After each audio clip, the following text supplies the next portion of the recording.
Sommer ist vorbei, ne? Oder? Schon? Ja, boah, das war aber auch warm, ne? Oder? Das war zwischenzeitlich ganz schön warm. Ja, ne? Viel zu heiß, um zu spielen, oder? Too hard to play. Wir sind zwei Piranhas und wir machen heute eine Sendung über Temperaturen. Auch. Ja, also wir sind Spieleentwickler und wir machen Spiele und so und manchmal ist es auch warm. Ganz warm. Jetzt nicht mehr, aber zur Gamescom war das so. Da war richtig noch. Ja, da war so richtig heiß, ne? Wir mit unserem Cosplay sind da rumgerannt und so und es war halt sehr heiß. Mhm. Und wir haben weniger als 100 Leute gefragt. Hört mal, Leute, was macht ihr denn gegen die Hitze? Und die haben Folgendes gesagt. Schwitzen. Ich versuche mich nicht viel zu bewegen und ich habe tatsächlich im Büro ein Handtuch aus dem Hotel geborgt, was ich natürlich und so einen Nackenventilator. Sieht aus wie ein Mikro, aber ist nicht Ventilator. Aber man schwitzt trotzdem. Viel trinken. Gar nichts, ich habe aufgegeben. Gegen die Hitze viel trinken und ich habe einen Becher dabei. Ich muss einfach sagen, ich habe aktuell gerade Proben in einem nicht klimatisierten Raum. Und von daher finde ich das hier so angenehm, weil ich gerade einfach wirklich immer 6 Stunden lang effektiv ganz langsam ersticke. Und das ist hier einfach ein großes Feind. Wind zu fächern, ab und zu auch mal in einen ruhigen Bereich gehen und ein kaltes Wasser trinken oder ins Lager gehen und kaltes Wasser trinken. Was ich nicht mehr machen sollte, ist ein Laufkostüm tragen. Das habe ich nämlich einmal gemacht für Stunde. Das mache ich nicht mehr.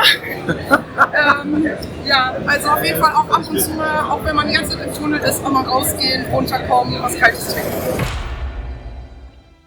Ja, gegen Hitze macht man nicht so viel, ne? Offensichtlich nicht. Offensichtlich nicht, ne? Also ist halt nicht so. Genau. Aber warum erzählen wir das eigentlich? Was soll der Quatsch? Wir haben vor allem beleuchten wollen, wie das mit der Temperatur ist überhaupt so, ne? Das heißt also, hat das denn Einfluss auf unser Spielverhalten? Oder nicht? Ne? Und da haben wir uns dann mal überlegt, so, also die Hitze hat niemanden abgehalten, auf die Convention zu gehen oder Cosplay zu machen, oder? Cosplay zu machen vielleicht, uns jetzt nicht, aber ich glaube, Wir sind ja auch bekloppt. Lassen sich wahrscheinlich schon ein paar abschrecken. Aber es gibt ja immer solche und solche, ne? Ja. Ich würde sagen, so es gibt so die Sommerkinder und die Winterkinder. Und die These ist ja, dass Gamer tendenziell vielleicht eher Winterkinder sind. Weil man im Winter mehr spielt, häufiger spielt, länger spielt. Der Kamera wird gleich zu sehen. Total gut. Oh. Ja. So. Besser, ne? Ja. So. Das schon macht Sinn. Ja, gut.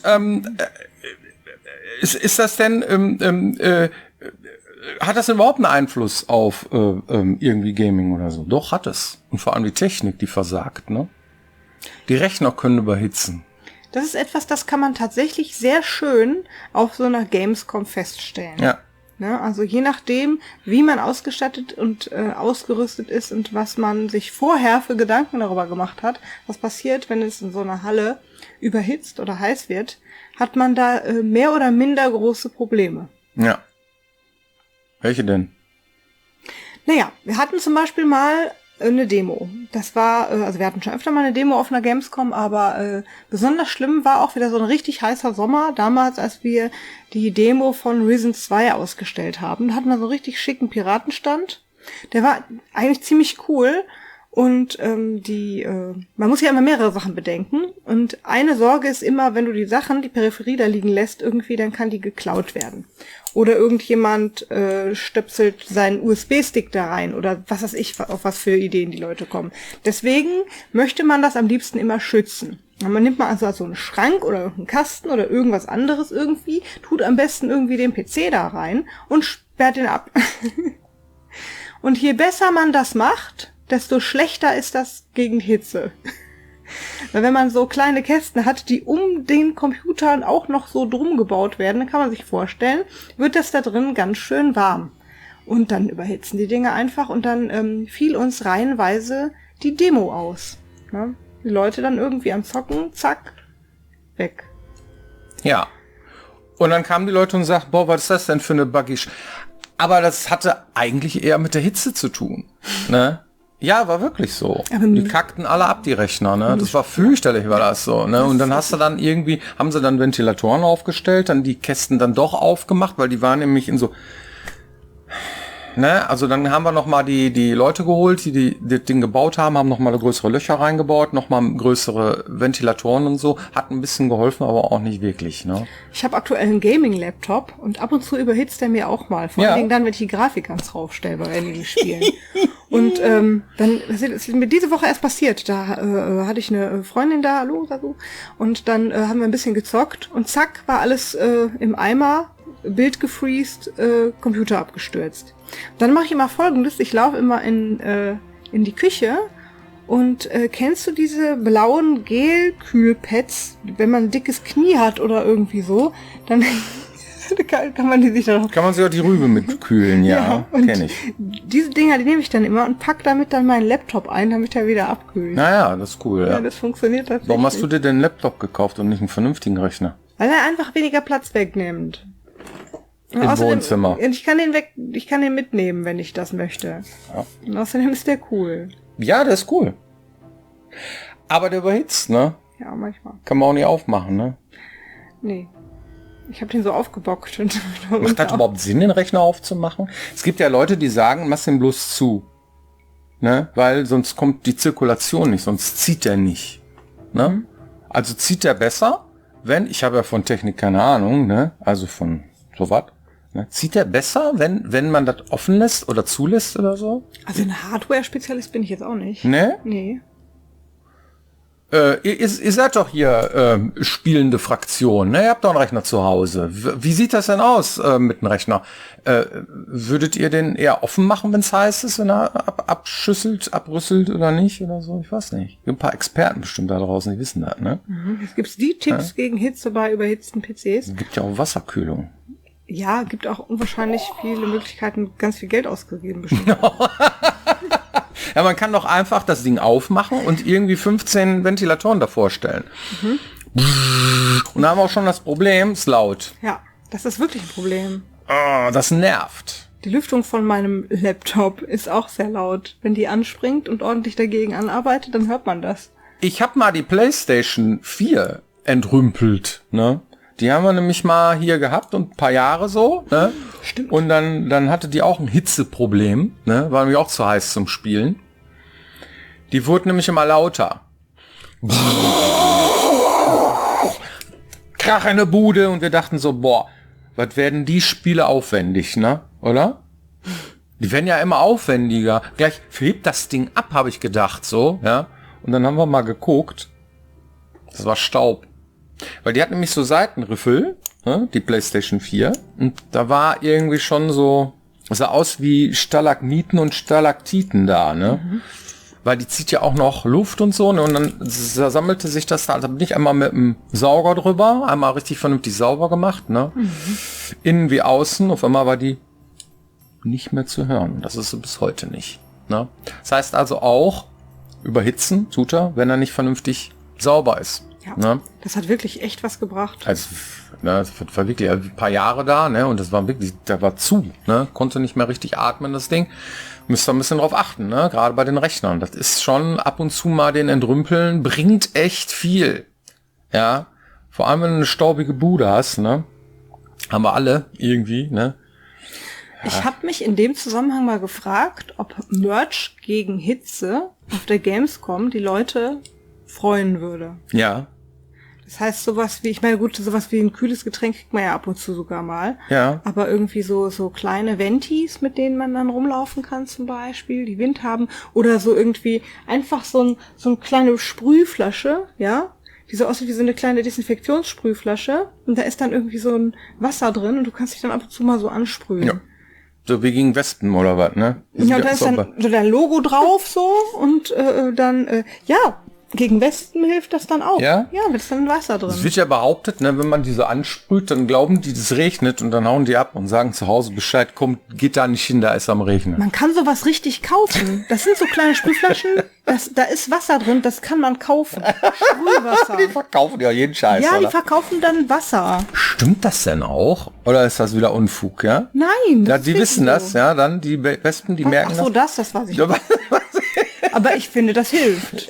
ja, ja. Vor allem hilft das, ne, wenn man so eine Wespe da, ne, hat und die sprühst du dann an, ne, und die ist dann bei der Marmelade beschäftigt, so, ne, Marmelade ist da irgendwie Geschmierse auf dem Teller oder was, ne, und dann gehst du dann mit der Sprühflasche an, ne, zur Wespe so,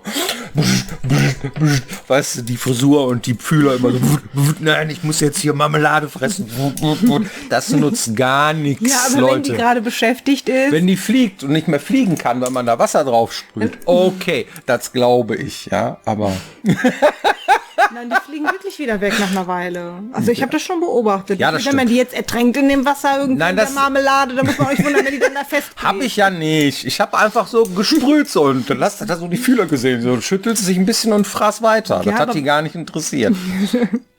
Der springende Punkt ist doch, wo fliegt sie als nächstes hin? Ja. Also wenn die Kehrtwende macht und dich irgendwie versucht anzugreifen, immer so, bist du eine Blume, bist du eine Blume, dann nervt das.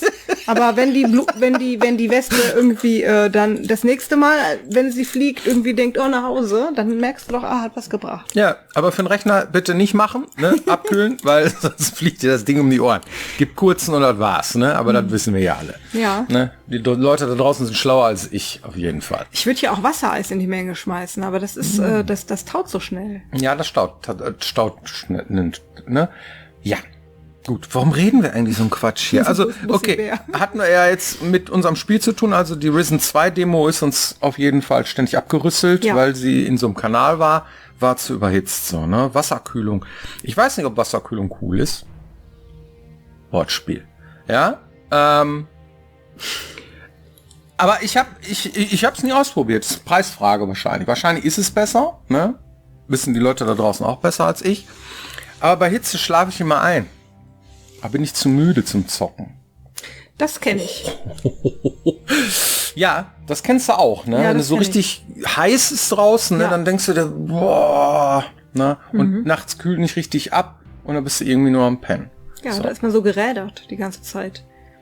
Und im Winter kannst du dann irgendwie die überdimensional große Wolldecke. Es gibt ja jetzt diese Wolldecken, ne, hier. Aber das Kollege hat sich die jetzt gekauft, so, der Kitsunaki, die kann man anziehen, die haben Ärmel, ne. Da kannst du quasi deine eigene Wolldecke anziehen, so. Also so ein Poncho oder sowas. Ja, so in der Art. Oh Gott. Und dann kannst du damit, kannst du dich dann von Rechner setzen und hast es voll gemütlich. Wenn es kalt ist, ne? Ja. Wenn es draußen kalt wird ja Ja. bald hier wieder, ne? Ist Gegen aber, Hitze hilft das jetzt nicht. nein. Aber klar, wenn jetzt Winter kommt, und dann ist es doch irgendwie total gemütlich, so in seiner dicken Wolldecke irgendwie dich von Rechner zu setzen und zu zocken. Unbedingt. Welche Temperatur ist denn die beste zum Zocken? Ist eigentlich völlig Wumpe, ne? Ja, jetzt 21 Grad. Ja, ne, Standardtemperatur, kennen wir Naturwissenschaftler ja, ne? Aber ja, ist schon, ne, eigentlich egal. Ich habe ja auch öfter mal Leute gefragt, oder wir, ne, weniger als 100 Leute, ist irgendwie irgendwas von Wetter oder Saison oder irgendwas zocken, die zocken immer, ne? Also ich kenne niemanden, der tatsächlich so wetterfühlig ist, dass er nicht zockt, ne? Dass man müde ist und so weiter, okay, aber der Rechner nicht kann, okay. Aber normalerweise, ne? Wie ist das denn bei euch? Gibt's bei euch so Temperaturen, wo ihr sagt, so, da geht gar nicht, da könnt ihr nicht spielen? Gibt's eigentlich nicht, ne? Oder? Wisst ihr was nicht? Na gut, ja. Die Wahl der Spiele ist aber von Temperatur abhängig, habe ich festgestellt. Man spielt tendenziell eher das, was draußen los ist die These. Ja? Das heißt, wenn es draußen warm ist, spielt man eher Miami Vice hier, ne? GTA Vice City oder sowas, ne? Tendenziell, oder eher hier dieses der 5. Teil in Los Angeles oder Los Vojos oder wie heißt das? Los Santos, ne? Dann spielt man eher solche Spiele. Und es ist kalt draußen, dann spielt man eher Winterliches. Oder? Ich würde sagen, das, was du da beschreibst, kommt wahrscheinlich häufiger vor. Es gibt aber auch die Gegenthese, ich spiele das, wonach ich mich sehne. Das heißt, wenn es draußen so richtig össelig ist, Ja. dann spiele ich irgendwie Monkey Island in der Karibik. Also, ich weiß nicht, kann man das denn sehen anhand der Spiele, die rauskommen, die dann tendenziell zu Weihnachten rauskommen? Sind das eher Fantasy-Spiele, so mit Märchen und so? Gibt's sowas? Oder ist eigentlich egal, ne? Also ist mir auch noch nicht begegnet, dass es irgendwie Also als damit zu tun hat. Spieleentwickler achtest du ja nicht darauf, dass dein Release-Zeitpunkt etwas ist, was zu dem zu Wetter deines Spiels passt, sag ich jetzt mal. Ja, wenn fertig ist, ist fertig, ne? Ja, so ist das. Ja. Gut. Also, zu heiß zum Spielen gibt's nicht, haben wir festgestellt. No. Wir haben auch eine Trophy-Box, ne? Ja. Hier, pack mal aus da. Ja. Guck mal, da ist total cool. Ja, also wir waren nämlich auf der Gamescom, das ist euch bestimmt noch gar nicht aufgefallen. Ja. Und da haben wir ein bisschen Merch abgegriffen. Und zwar einmal hier so einen ganz coolen, den finde ich wirklich sehr praktisch, benutze Ja. ich das halt sehr oft. Ja. Also ich habe da mehr davon. Ja. Und Ein Mikro zeigen, ist eine gute Idee. Haben wir nicht gesehen, ne? Haben wir nicht gesehen. So, hier, bitteschön. So, ne, das Serial Humans, ja, Becher, total geil. Ne? Und, ja, jetzt zeigst du dem Mikro. also den pack ich aber aus. Ja, Das hier? das ist ein Krypto, Ja. mit Glubschaugen. Der ist super. Der ist aber wirklich auch echt gut zu. Ja, der ist gut zu, ne? Muss immer gut zureden. Boah, ich häng zu viel mit dem Jan Köster rum, ey. Oh Gott. Das ist fürchterlich, diese Wortspiele. So, das hier ist Krypto. Ja. Und Krypto, der kann auch was. Irgendwie, der ist ziemlich weich und der kann, wenn man dann drauf drückt, die Augen machen. Bup, bup. Sehr schön. So. Ja, vielen Dank an Black Forest Games für diesen coolen Merch. Stell den mal da oben hin.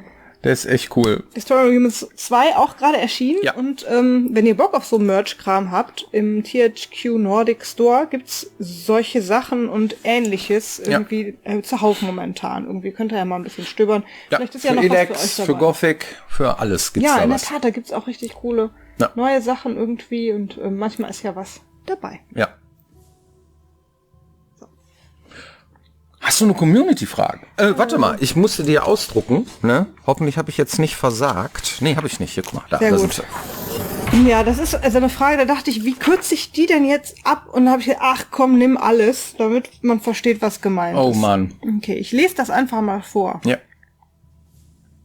Guten Tag, liebe Freunde der Manta-Platte, beziehungsweise der Bottropper Schlemmerplatte. Genau, hier spricht der Ruhrpott. Und genau darum geht meine Frage. Beziehungsweise, ob ihr nicht mal ein Video darüber machen könnt. Nein, nicht über unseren schönen Pott, sondern ob Gothic, Risen oder Elex, man spricht ja oft davon, das sind die Spiele mit diesem Ruhrpott-Humor. Ja. Viele meiner Freunde, die nicht aus dem Ruhrpott kommen, wollen mir nicht glauben, dass es sowas gibt. Und dass genau eure Spiele diese Art der klaren Worte, dieses volles Pfund aufs Maul repräsentieren. Also da sehe ich euch zwei, wenn ihr mal erklärt oder eure Definition dazu erklärt, was das überhaupt ist, beziehungsweise euch definiert. Danke und nun bin ich auf der A40 mit meinem Manta, Günni und die Jungs warten schon an der Bude. Ja. Also, wir sind Schimanski im Fantasy-Universum. Ja. Kurz gemacht, so. Also wir sind Leute, die losrennen und nicht unbedingt alles besonders ernst nehmen, ja, gerade auch in so einer gefährlichen Welt. Das heißt, Humor muss drin sein, ja, das ist ganz wichtig und es muss auch ein bisschen ruppig sein, ja. Rummelig ist okay, schmierig nicht. Das heißt, sobald es schlüpfrig wird oder irgendwie zu brutal, ja, dann mögen wir das eigentlich auch nicht, so. Das heißt, irgendwo war das dazwischen. So, ne? Kann man sagen. Darüber hinaus hatten wir so dieses Gefühl, es gibt ja dieses High Fantasy und auch wenn Figuren im High Fantasy reden, ne, es gibt Elfen und Zwerge und diesen ganzen Kram.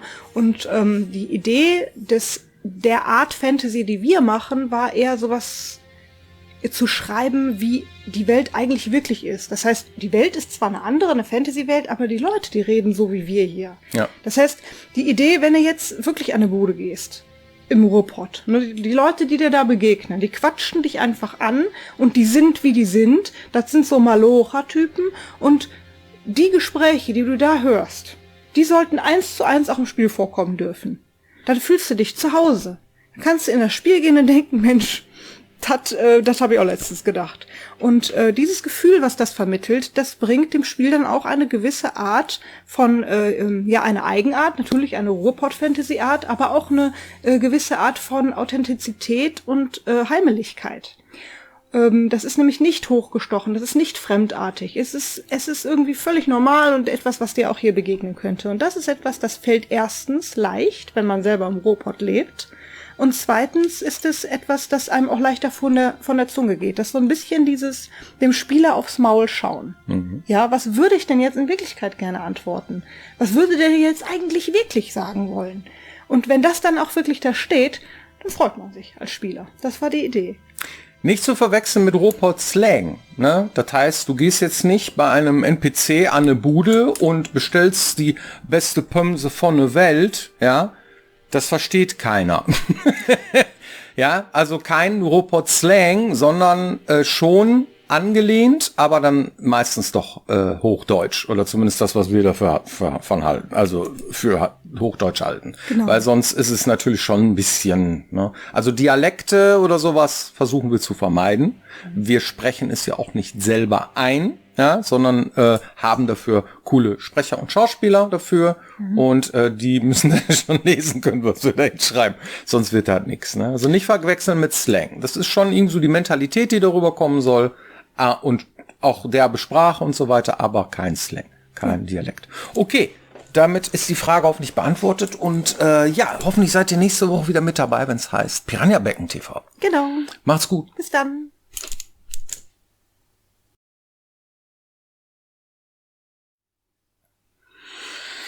Ja, Mann, das ist alle was, ne? Oder?